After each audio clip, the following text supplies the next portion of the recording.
ఆయన అనుభవం ఈ రోజున 2024 ఆంధ్రప్రదేశ్కి ఎన్డీఏ కూటమి తరపు నుంచి ముఖ్యమంత్రి అభ్యర్థిగా శ్రీ నారా చంద్రబాబు నాయుడు గారి పేరుని జనసేన పార్టీ పక్షాన నుంచి మేము బలపరుస్తున్నాం.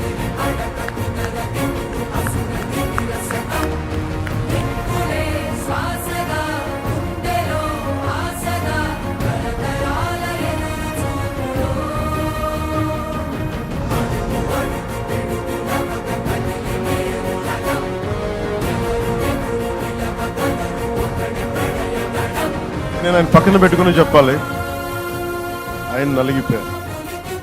జైల్లో చూశాను ఆయన పాపం భువనేశ్వర్ గారి బాధను చూశాను. నేను అనుకున్నాను, అమ్మ మీరు కన్నీళ్ళు పెట్టుకోండి, మంచి రోజులు వస్తాయని చెప్పిన మంచి రోజులు వచ్చినాయి.